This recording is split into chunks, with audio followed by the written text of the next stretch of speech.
Good morning, everyone, and welcome. I am the Reverend Christine Dance, and it is my deep honor to serve as the minister of the Unitarian Universalist Congregation of Phoenix. Welcome to UUCP's online worship service. In this time when we are physically distant, it is an act of love and radical inclusion to worship online and be together in this way. Welcome home. For those of you joining us for the first time, welcome. The Unitarian Universalist Congregation of Phoenix strives to be a spiritual community for our time, focused on diverse theological perspectives, radical inclusion, and knowing that issues of justice and equity shape everything we do.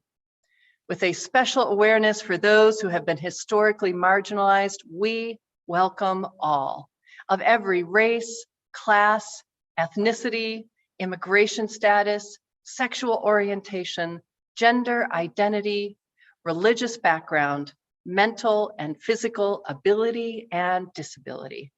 We welcome your whole self, your family, however you define it, into our worship as we build a community of caring and courage and hope. Our opening words are from the UU minister, Reverend Scott Taylor, this morning.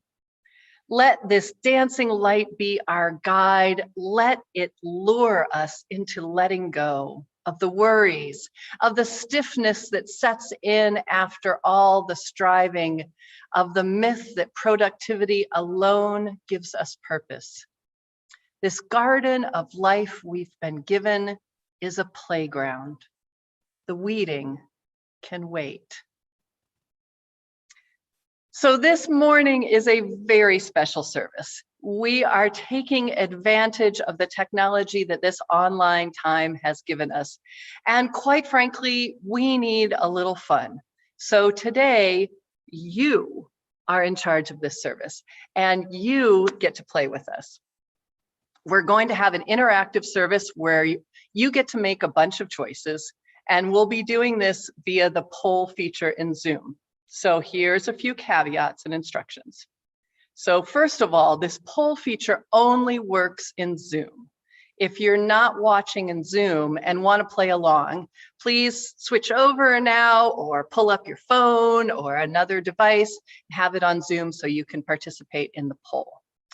If you're watching this on YouTube or Facebook now or later, go ahead and play along in your mind and enjoy seeing how the results match with what you would have chosen. Well, however you play, this is meant to be fun, and we are flexible and imaginative, so do how it works for you. A note that if you have more than one person watching with you, this is going to be the ultimate test of teamwork. You can make a decision together with consensus, or you can take turns, or you can use dice, but it is one screen, one vote. So the poll, when we do this, the poll will show up on your screen. You get to vote on something and then make sure you click the submit button at the bottom. And you're gonna get to practice right here with our chalice lighting. So I invite you to grab a chalice or a candle at home. And this week, our very first poll is thanks to my wife, Karen, because she has generously offered to give you the option of how she lights a chalice as a practice run here. So the first poll is, would you rather have Karen skip to light the chalice or spin to light the chalice? The poll should be up on your screen. You go ahead and click on which one you want. Oh, we love seeing these votes come in. And take a second there, and we'll see once you all have voted which we're gonna do.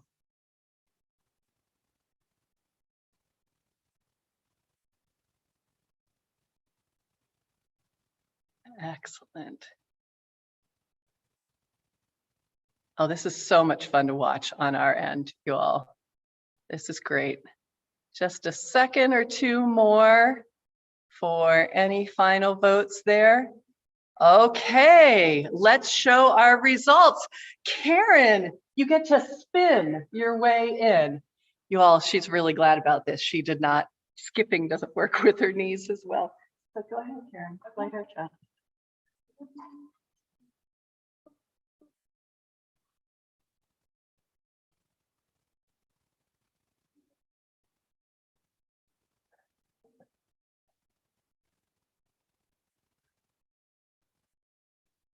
Wonderful.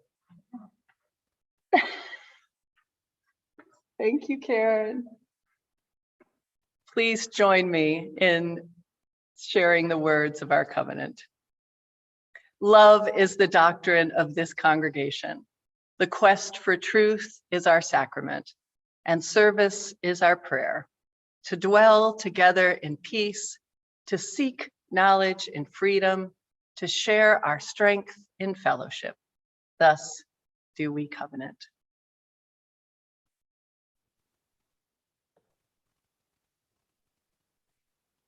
Good morning, everybody. That was fun. Karen, you're awesome. Let me introduce our worship team today. I'm Carrie Lifshitz, and I'm your worship associate for today. Our music director is Benji Messer. Our director of children's ministries is Katie Resendez. Our Zoom operator today is Glenn Lockwood. And our chat chaplain, communications and technology coordinator, and poll operator today is the amazing Becca Briley.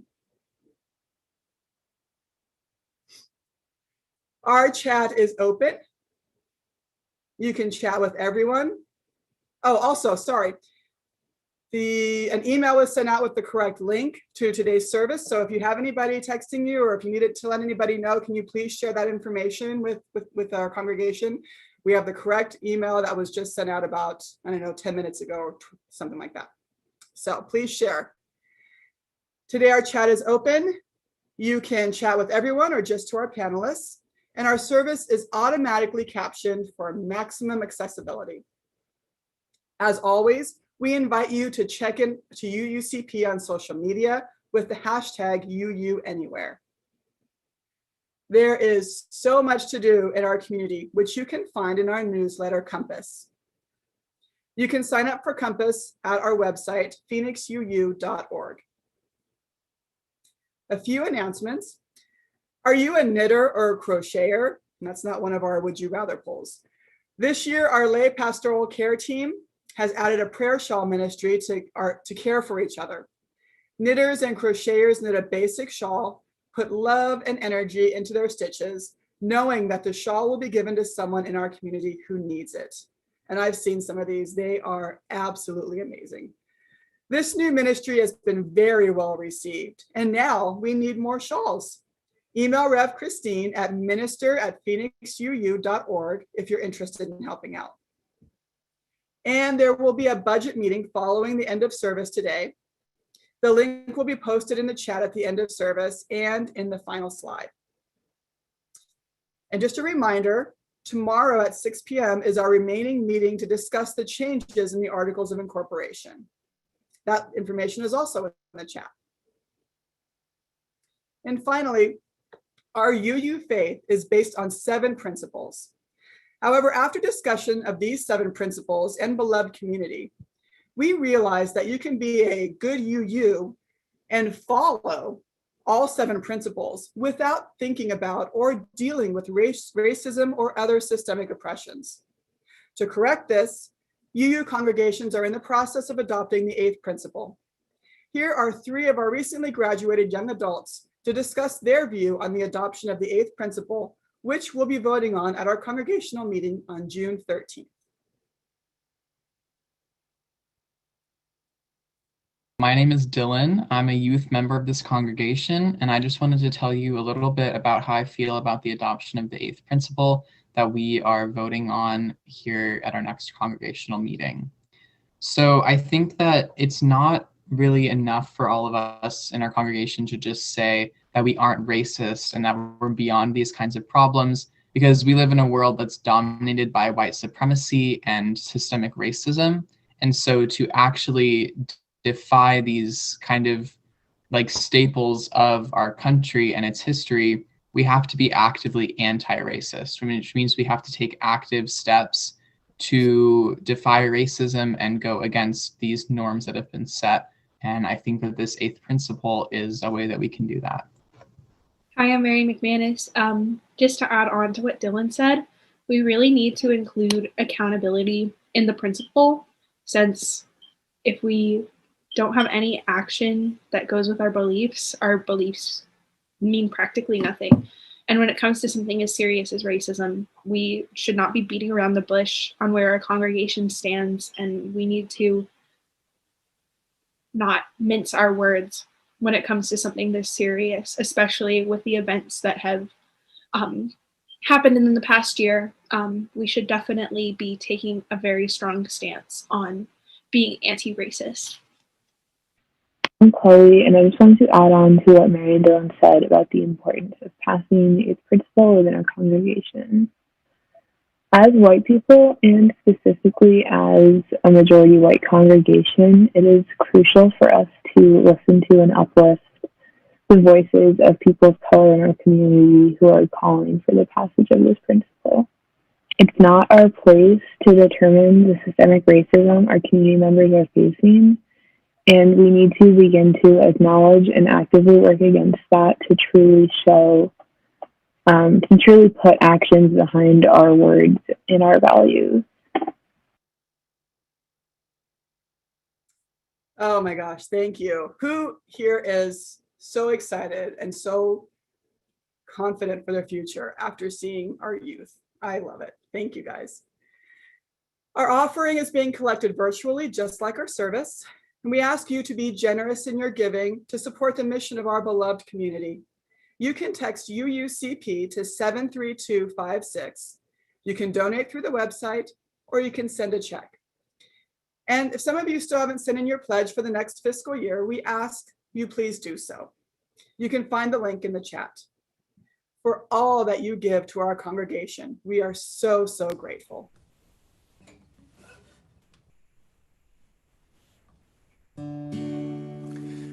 So, as Rev. Christine mentioned, today's service is all about giving you some choice. And I'm not exactly taking requests this morning, but I am letting you choose between a few of Unitarian Universalism's favorite opening hymns. Which do you choose to open today's service? Enter, rejoice, and come in? Come, come, whoever you are? Or Spirit of Life? Whatever you choose, we will sing that. Oh, I can see the results. About half of you have voted. It occurred to me later I could have offered to have you vote on what instrument I would play these on, but it didn't occur to me. I don't have them all ready. Okay. Most votes are in. Oh, it's close. It's close. If you're not voting and you think your vote doesn't count, let me tell you, it's very close. May make a difference. Let's see.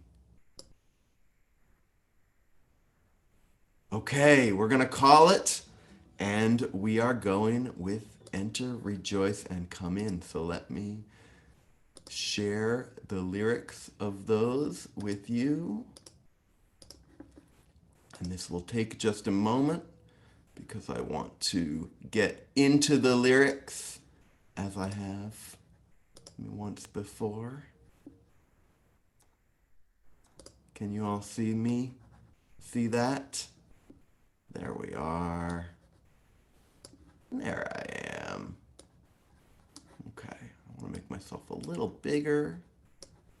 So, Enter, Rejoice, and Come In is by Louise Ruspini. She, I believe, taught religious education in Unitarian Universalist congregations. And it's just a very joyful wake-up song. Let's sing it together.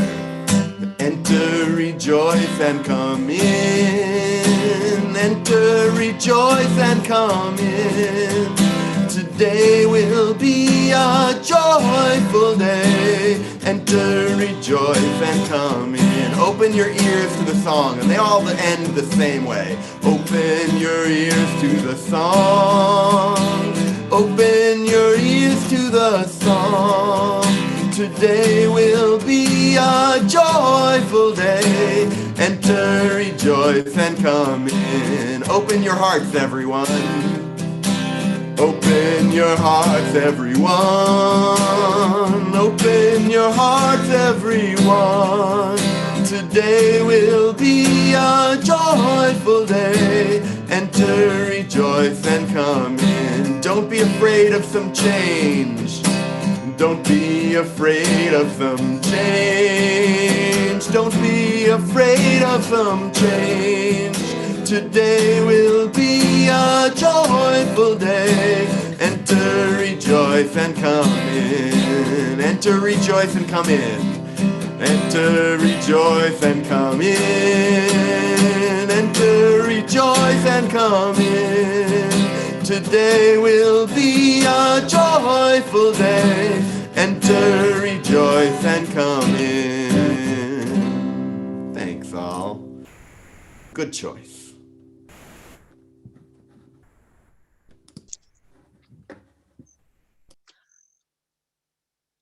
Welcome to Kids Camp. I'm teacher Katie. Oh, some of you look a little confused. When the host said, let's see behind what's door number 3, you had some expectations, didn't you? It's okay, it's okay. Just stay where you are. This'll be good, we'll be fine. You see, I'm also the director of children's ministry here at UUCP, as well as teacher Katie at Kids Camp and the pedagogical director for Kids Camp.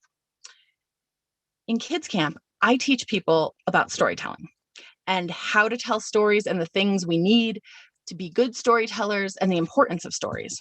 One of the most important things is how to use your caterpillars while you're telling stories. The other thing is about speaking from who you are, which can be kind of tricky. But today, let's talk about stories a little bit. We have a congregation full of amazing storytellers. And if you haven't checked out folks' stories on the YouTube page, it's worth a look, absolutely. One of the things that our congregation understands is that there's both the story and the message. And when I create a story, sometimes I start with the message and have to figure out what are the elements of the story I want around it. Or sometimes I have a beautiful image for a story and I have to figure out how to get a message in there. And then there's days where your worship team has a great idea for a story and a great message, and I smash them together. Today, I'm going to start with a message, and you all have given me the story. See, before service started, I asked people for some words, a collection of words, some verbs like singing, some adjectives like slimy, some animals, some locations, some art, all sorts of stuff. And people gave me words. So now I'm going to tell you a story that I know the message of, but you all made the story. I'm going to need something to draw my story out of. And of course, what's better than a hat? Let's start here. These are adjectives. These are our places. Once upon a time on UUCP campus, there was a very, very brave and wise and playful and buttery little girl. Her name was Anna. And Anna came from a long, long line of, these are art, puppeteers. And she loved being a puppeteer. She thought it was amazing, and she knew that her grandmother and her grandfather had built marionettes, and her great-great-grandmother had toured the country as a puppeteer, and it was just a phenomenal thing to be. But you see, Anna also really, really loved selling fishes. And she often daydreamed about opening her own fish market and being able to sell them anytime she wanted, any kind of fish she wanted. But her heart loved poetry too. And as she got older and older, she needed to choose a path. And she knew it didn't have to be her path forever, but it needed to be her path for right now. And she, of course, put it off. And then it was time to make a decision. And she wanted to do something kind of wild and just pull it out of the hat. But her very wise marionette making grandmother did a little puppet show for her. And what she learned was that she probably shouldn't put a big life decision up to a hat, not because it would be a bad decision, but because then she might blame the hat. And she only had 2 hats and she loved them both and she didn't want to be angry at one of them for making the wrong decision for her. So to sell fish or to become a puppeteer, oh, it was so hard to decide. Anna decided to go for a walk in the woods. She knew that being in nature would help her make a decision, and she thought that if she went for a hike, it would become clear. Well, she went for a hike.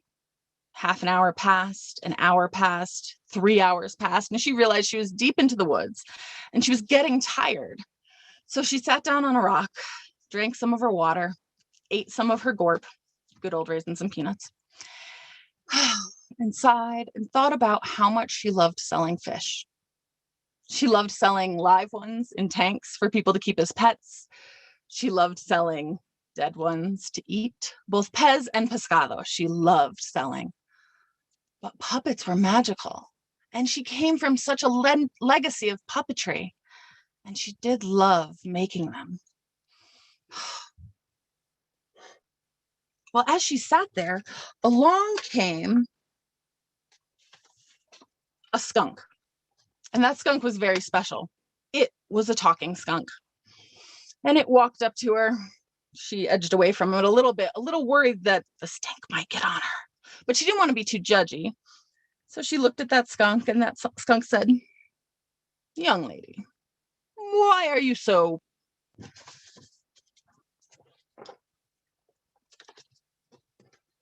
Wait, I seem to have lost our adjectives.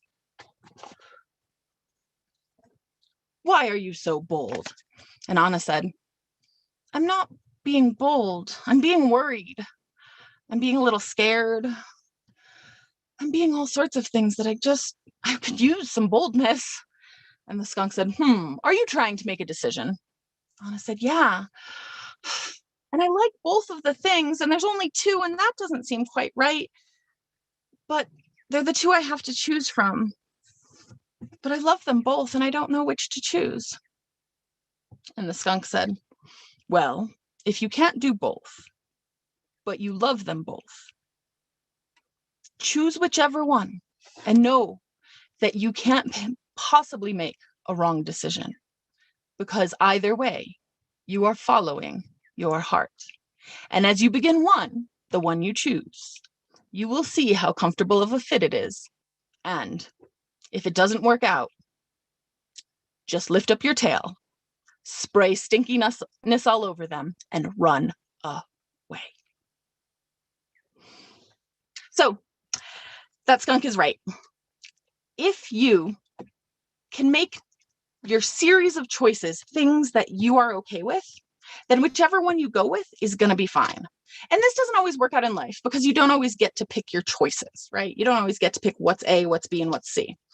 But in storytelling, just like we teach in kids camp, as long as you are creating the space where the options that people give you will fit in with your values and your beliefs, then wherever you go, it's not going to be a wrong decision. And if you have your values anchored in yourself and you have a community that supports and loves you, which all of you watching right now do, then even if your choice doesn't work out quite right, you can just spray them with your stinky stuff, run away, and we'll catch you at the next choice. It'll be fine because you are full of love and you are loved and your choices can be made with love. And in every choice you make, you are very, very powerful.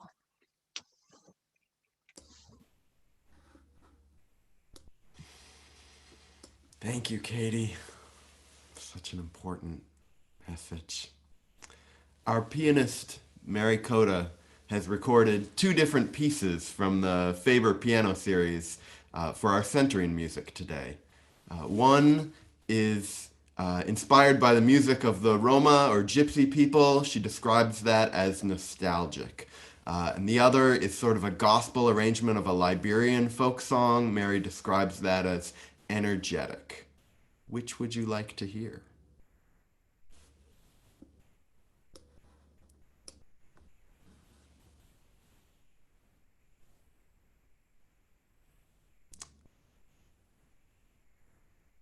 Oh, you're you're getting faster at this.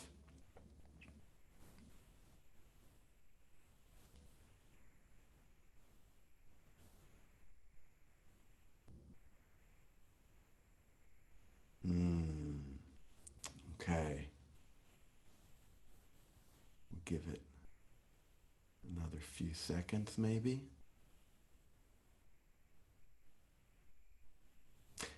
The congregation has spoken, and the Liberian folk song will be heard. I will save the other video to play you in another week. It's also very good.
Thank you, Mary. And I just want to give a shout out to the people behind the scenes who are making this happen. Glenn's choosing between videos. Folks are doing polls. It's been really fun on the side here. So it is the time in our service where we share the joys and sorrows, the very real things that are happening in our lives. It is good to share and to support each other and to connect in community. If you have any joys and sorrows that you want our community to know about it, please put your name at the beginning. Please write private if you want it to go only to me and not shared out loud, and send it to either panelists or everyone unless you want it private. So while you are entering your joys and sorrows, let me mention a few in our world. In Canada this week, a large grave was found at an Indian school with the bodies of 215 First Nations children. Like Arizona, Canada removed Indigenous children from their families and placed them in residential schools, like the school that our Indian School Road is named on. Finding the bodies this week has opened deep wounds in Canadians who are still reckoning, like so many of us are, with the treatment of Indigenous people. I encourage all of us to remember that these deaths are not ancient history for some members of the community. These deaths represent aunties and uncles lost to white supremacy. Speaking of issues that affect Indigenous folks, this weekend, our own congregational member, Elena Perez, has traveled to northern Minnesota to join the protest against Line 3. Line 3 is a proposed pipeline expansion to bring nearly 1 million barrels of tar sands per day from Alberta, Canada to Superior, Wisconsin. While many UUs are aware of the environmental impact of tar sand mining, we must also acknowledge the violence that pipelines bring with them. The expansion would run through 3 Native reservations. Since construction began, tribal communities have seen a dramatic increase in cases of sexual assault perpetrated by line workers. Moreover, this line is one more incident of corporations trespassing on sacred lands. In Indigenous communities, destruction of these sites increases the rate of depression, malnutrition, domestic violence, and suicide. As part of the UUCP community, Elena asks that we not let the work of Fighting Line 3 fall only on the shoulders of our Native members.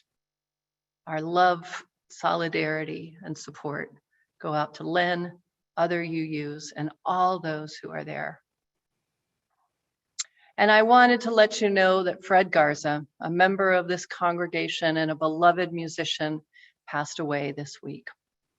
You all may remember that some of our musicians put together a piece of music just 2 weeks ago for Fred. And Fred got to see that and feel the love from his UUCP community and so many others before he died. He will be greatly missed by so many here. And let us turn to the joys and sorrows of our community. So Jeff says, a joy going to an outdoor grad party and seeing so many amazing people who I have not seen in a long time, too long. And how good for everyone to get to see you, Jeff. Pat Reed says, a joy, I attended a virtual women's retreat with friends from the Midwest yesterday. And Sam and Michelle say sorrow over the passing of Fred Garza this week. Francis says, our guinea pig Gus died Thursday. He was old for a piggy, but we still feel the loss. Any loss of a pet is so hard. From Arlene Cole Salmon, I am enjoying the opportunity to choose my favorite songs. Thanks.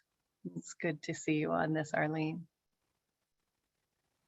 And from Sylvia says yes to Elena Perez and White Earth Reservation and Winona LaDuke. Kathy Kopak has a sorrow that daughter Jen was admitted to the hospital with DVT and PE. Back home now, but scary. I'm sure it is, Kathy. Please send her our love.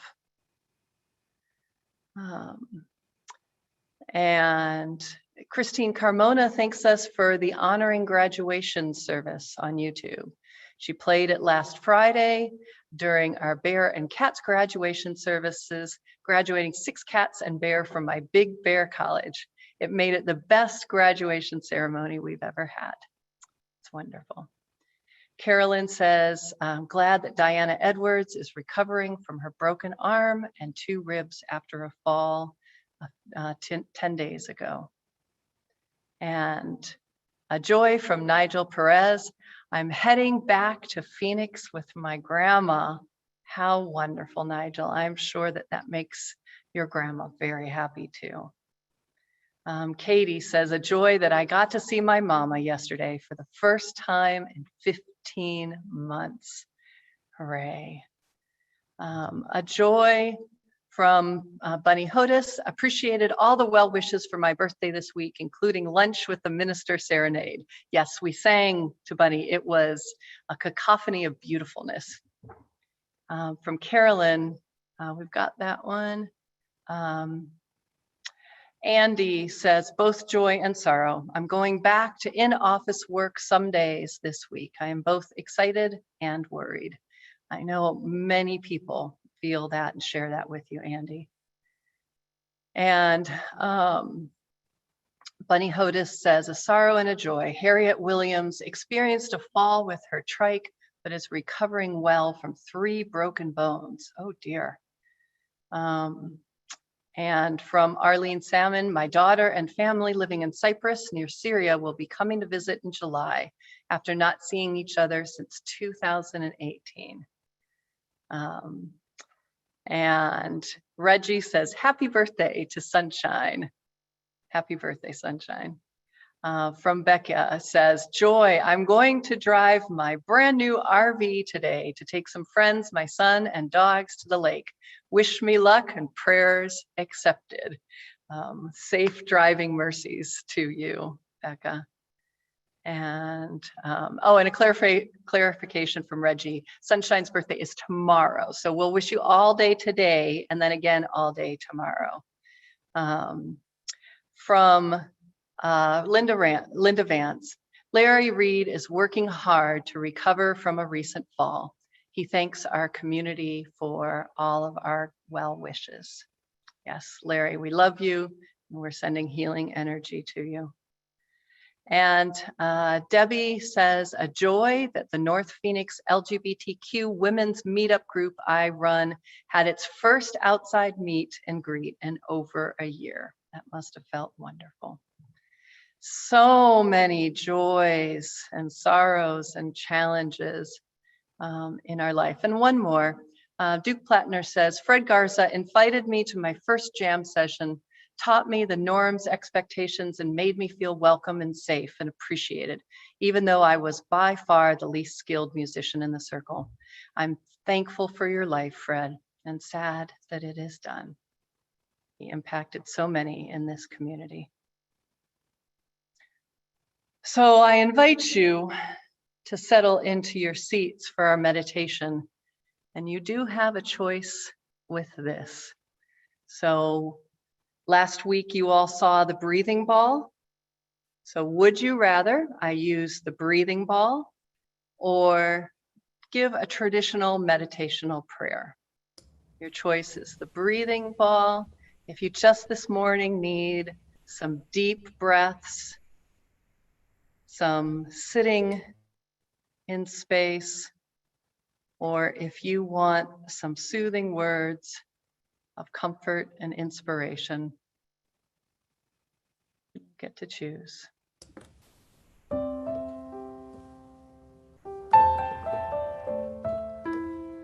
Thank you, Benji. How wonderful.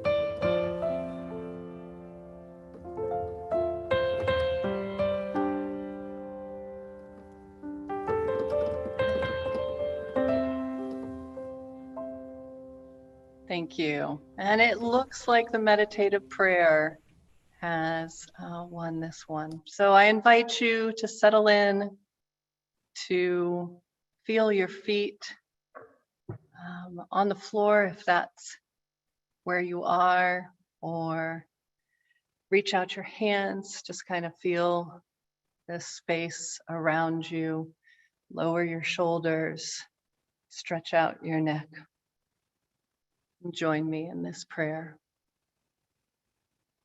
Spirit of life, Spirit of love, that which has 99 names and yet cannot be named. To the energy that flows within us, all around us, and connects us. We give gratitude for this day, for this time to be together, for the whimsy and fun of getting to play with the tools that are at our disposal.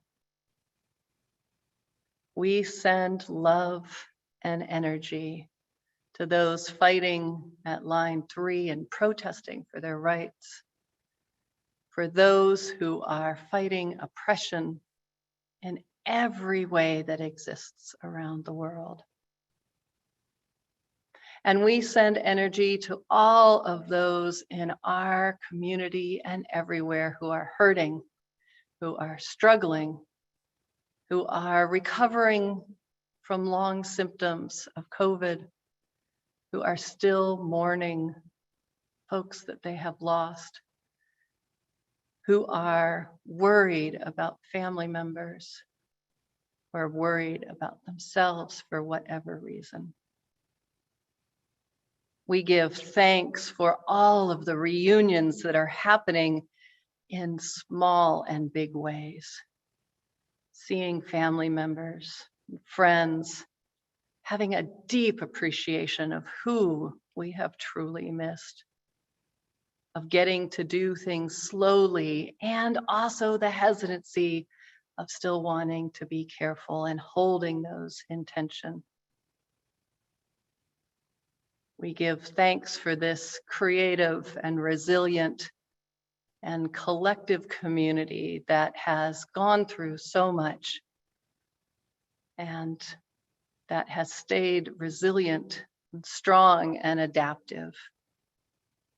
We give thanks for the individuals who we have connected with during this time, and much love to those who we miss and that we haven't seen. For all of this and every feeling in the world, we say Amen. Blessed be, and Ashe.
Wow.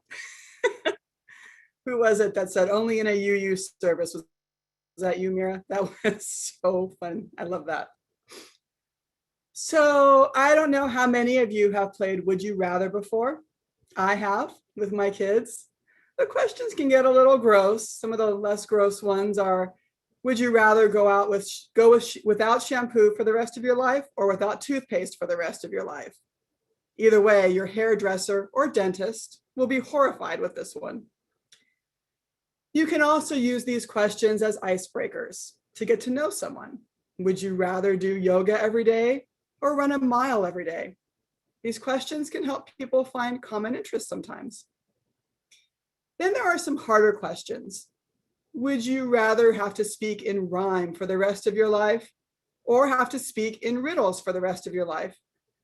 These questions usually lead to some lively and creative discussion.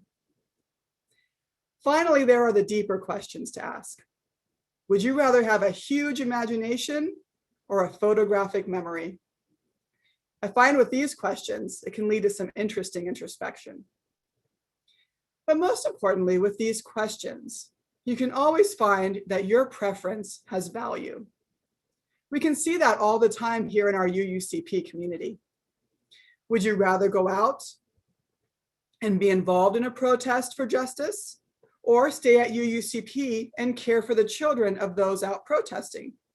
Either way, you are valued and are a critical part of that protest for justice. So while some of these questions today may seem frivolous, this is an important exercise in understanding that each of us has a unique perspective and we all have value in our truths.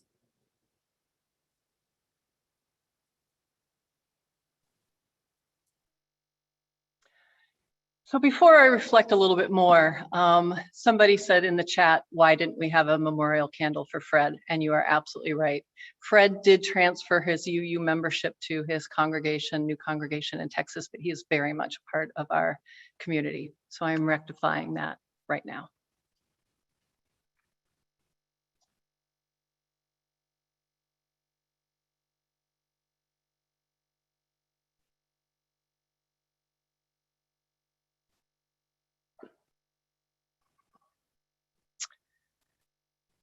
So this week, we thought we needed a counterbalance to the heavy.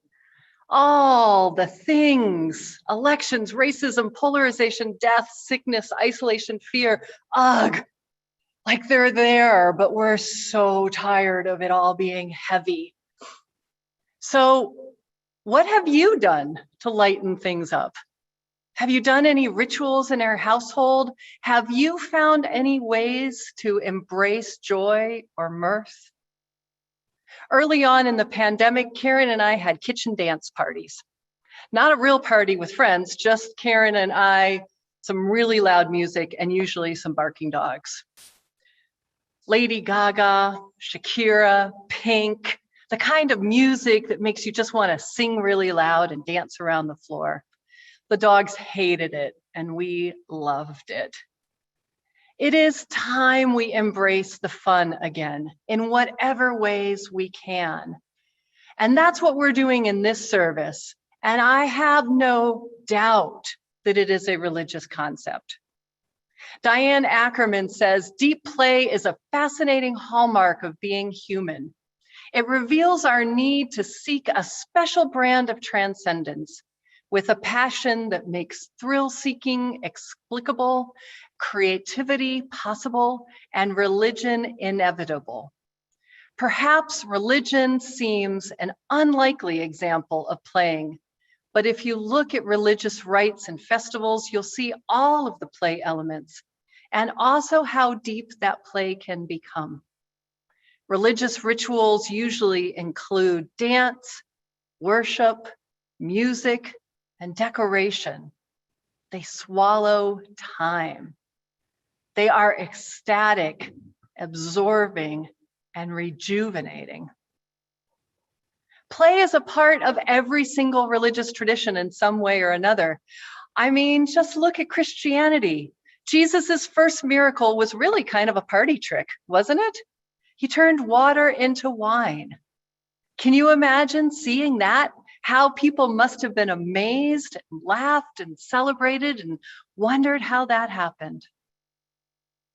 St. Paul proclaimed himself a fool for Christ.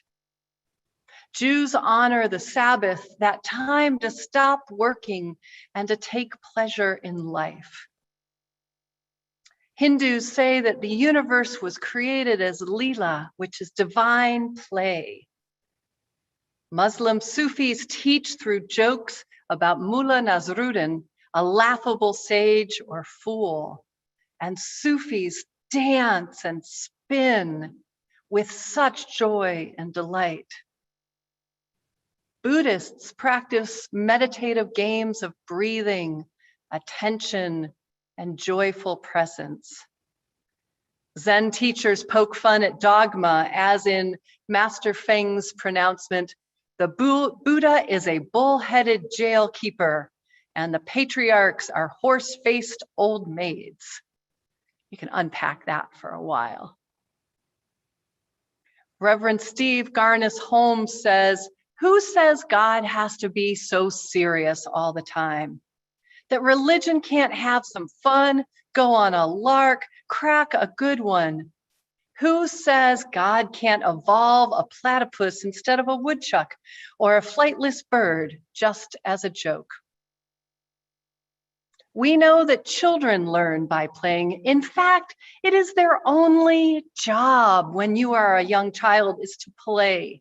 They learn how to discover their world, use their bodies, interact with others, and explore all kinds of ways of being. They play with their toys, their imagination, with others, and with games. When did we stop learning by playing? At what age did we stop? And at what cost? Today's service title, the Would You Rather, and the game that comes next comes from a game that some of us have played with friends, like Carrie was talking about. And to be clear, like Carrie said, there wasn't always the cleanest version of this. But the game gives options, often extreme options, to see where we may land on an issue. Now, it's not real life. This binary is never actually something we'd ever experience in real life. Like, we don't have to choose between eating worms and drinking vampire blood. And we can use this game to recognize that binary thinking, this either or, that is not very helpful, and it can be a very narrow way of thinking. There is always space in between two extreme options. That's where your imagination comes in, to find the alternatives, to see what else there could be when only the extremes are given. This applies to our life as well. Despite what many of you might think, most people are not all Republican or all Democrat. Not everyone is all male or all female. We're finding out the incredible diversity that exists when we see the space between the binary of genders. Not everyone is all straight or all queer. Not everyone is all good or all evil. It's just too simplistic of a way to look at it. Not everyone is all conservative or all liberal in their religion. Most people have a balance in between, and it may change based on circumstance. So let's have fun with this game, but let us also learn from it. Let us remember how to play, how to laugh, how to explore, and let us remember that the construct of these extremes makes for a fun game today, but it is rarely how life really is. Let us savor the richness of our imagination and the possibilities of what could be. And may our laughter sustain us and remind us just how human we are.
Okay, Carrie, so do you want to play some Would You Rather with everyone?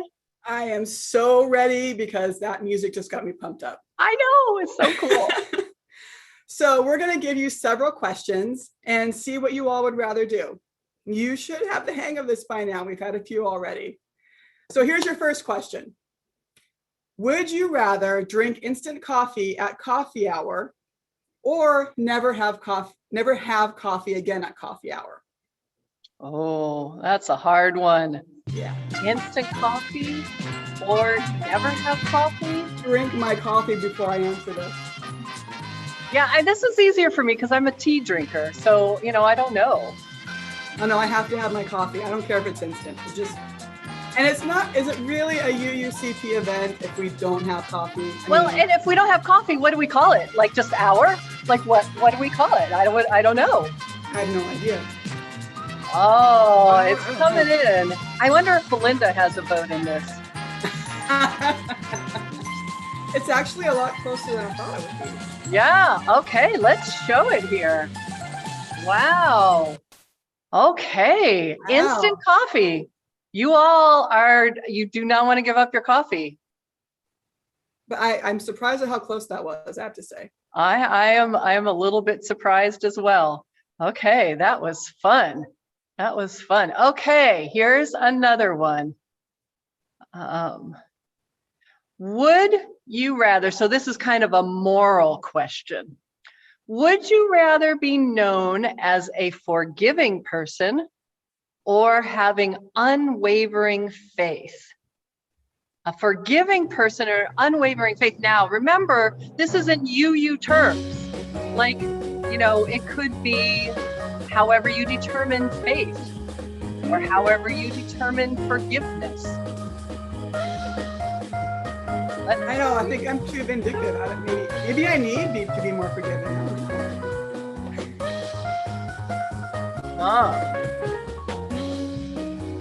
Wow. Although I like the idea that this is sort of a circle. Like if you have unwavering faith, you're able to forgive. If you're able I to think forgive, so that must too. mean you have unwavering faith. I don't know. Yeah. Well, this one's pretty overwhelming, Carrie. Let's show everybody what we've got here. Wow, forgiving person. That doesn't totally surprise me as Unitarian Universalists. I mean, it's more tangible, forgiving person versus unwavering faith. There might be some people out there going, I don't know how to define that. Like what is that for some people? That was a very broad and clear consensus there. True. Okay, so your next question, I'm sorry I have to say, but what about Trump? I know, I get it. So our next question is, in the Hebrew Bible, there were several plagues, kind of like we're in. So the question is, would you rather live through a plague of locusts or a plague of frogs? I don't know.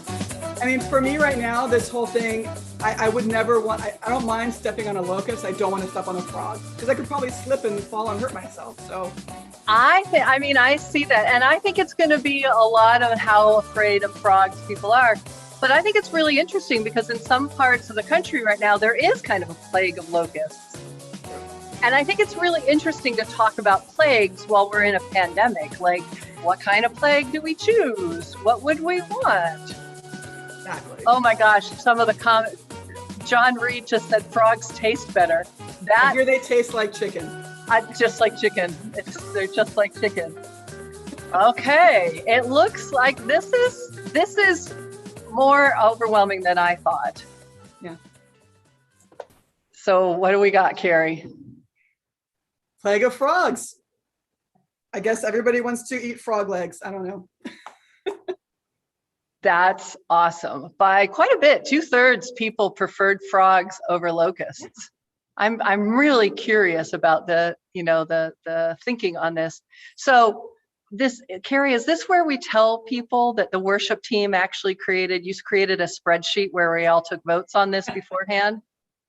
And I'm not doing well, I have to say. I'm not doing well either. I thought I knew you guys. I thought I knew this congregation, but evidently I do not. Yeah, I guess not. Okay, so here's another one. This is another one from the Hebrew Bible. Would you rather live in an ark with all of the stinky animals like Noah did, or be stuck in the belly of a large fish like Jonah? Okay, so what do you want? Ark, belly. Which do you think? I don't know. I was all for ark. I do love animals, but then Katie brought up the idea that they could be seasick, and I'm just not a seasick person. I don't do well with that. So I'm thinking belly of a large fish. Yeah, I actually get seasick. I don't know that I mean, if you've got the smell and the ocean, that could be something. But I'm still not sure of the logistics of the belly of the large fish, like how that worked and breathing and all of that kind of stuff. I think scientifically, though, it would be fascinating to live and be stuck in the belly of a large fish. Yeah, I mean, well, how cool is that? I know, You're right? like Miss Frizzle from that show, that science show. Remember the Magic School Bus? Absolutely, absolutely. Oh, there's a good comment here that would probably stink too. That Oh, so fine. that I'm Shatter my always bubble. amazed that the picture books, the belly looks so huge. Okay, this one is overwhelming. I mean, this is not close at all. No. You all want to be in the ark with the stinky animals. So either you're all real big animal lovers or you just don't want to be in the belly of a large fish. Yeah. Hmm. Who knew? Who knew? This is fun. All right. This one, I think this one's going to be a little more difficult. So let's see. Would you rather have peace and no wars ever again, or solve climate change and make our environment clean and sustainable again?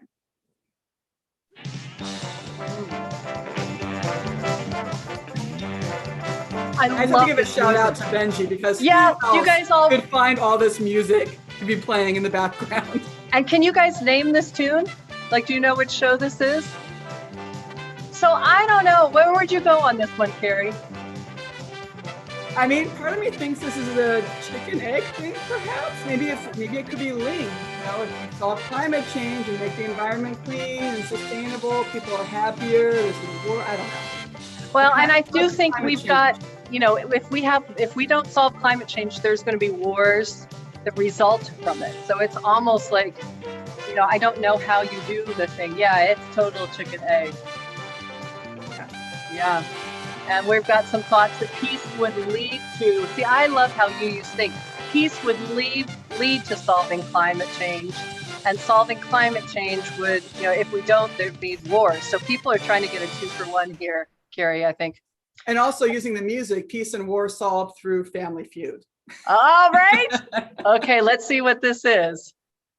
This is, again, 2/3 our viewers saying solve climate change again and make our environment clean and sustainable. And I think, yeah, from some of the comments, how those are connecting. Very, very interesting. Okay. You want to do our final one? This is our final one.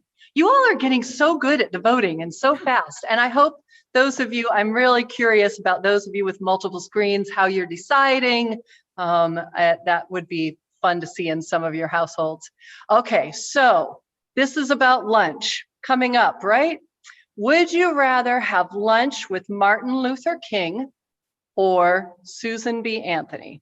So civil rights leader or feminism and women's suffrage leader? Think of the questions we could ask. I don't know what this song is. Is this password? No, wait. I don't know. Oh, you guys, this one's really close. Match game. Thank you, Ben. Okay, that's Nigel pretty said that they're both dead. Yeah. So yeah, that's great, Nigel. That's awesome. Okay, this is match game. And it looks like we've got our final vote. And at the very end here, it looks like Martin Luther King pulled ahead of Susan B. Anthony. So 54 to 46%. That's awesome. Well, you all did a really great job. Thank you for playing, Carrie. This was really fun. Thank you. And I hope we all learned something from each other and, seeing what we think about things and kind of having some binaries there that are pretty extreme and ways to think about new things. Thanks, Carrie. That was fun. Thank you. Over to you, Benji. Thanks. I love the idea of Martin Luther King is pulling ahead. He's pulling ahead of Susan B. Anthony. He's coming into the last stretch. He's getting in front. It's pretty great. So y'all have 3 choices for our closing hymn. They're all favorites at our congregation. And because our service has been a choose your own adventure, all 3 sing about heading forward into the unknown. Choice number 1 is Where You Go, I Will Go, which I think is the hymn we've sung the most during this pandemic year. Choice number 2 is Blue Boat Home, which I was guessing might be the favorite if I was placing bets, which we did, as Christine mentioned. And choice number 3 is Whoa Ya Ya, which we sang all the time during our last few years in person, but not much this year online. So I wondered if there was some pent-up demand. Please cast your votes. I won't touch the guitar again. If I play a chord, it would set a key and it would tell you which one I'm thinking of. Let's see. 78% of the congregation has voted.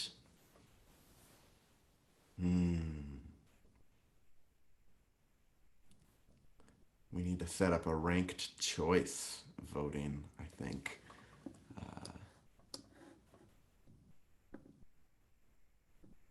For this. Don't touch those frets.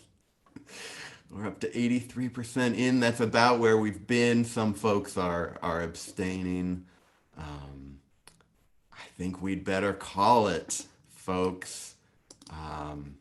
And as you can see, Blue Boat Home did indeed pull into the lead.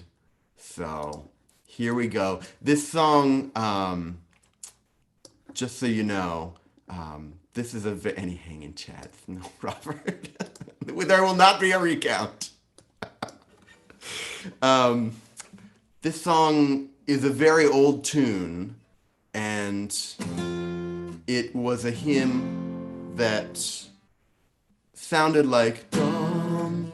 Let's see, let's do it in E. No, let's do it in dum dum dum da dum dum da da da da da da da da da da da da.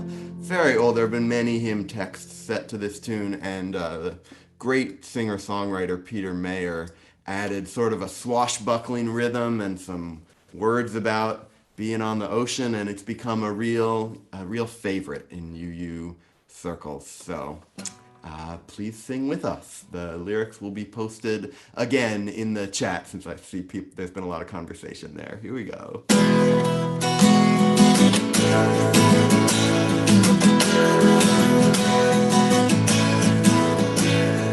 Low below me I feel no motion, standing on these mountains and plains, far away from the rolling ocean.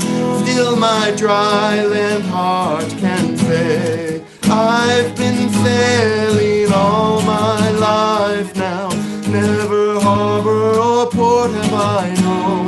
The wide universe is the ocean I travel, and the earth is my blue boat home.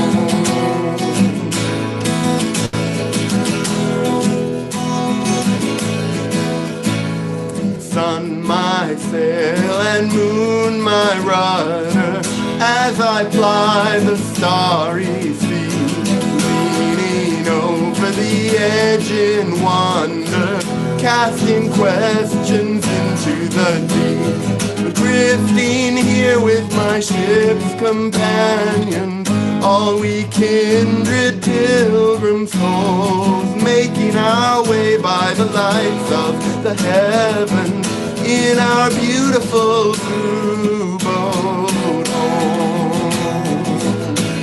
Hope you're singing along with your choice. I give thanks to the waves upholding me, hail the great winds urging me on, breathe the infinite sea before me, sing the sky my sailors song. I was born upon the fathoms, never harbor or port have I known. The wide universe is the ocean I travel, and the earth is my blue boat home.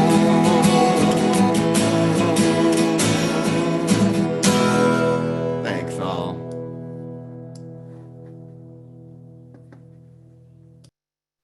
Thank you, Benji. Thank you to everyone who made this possible this week.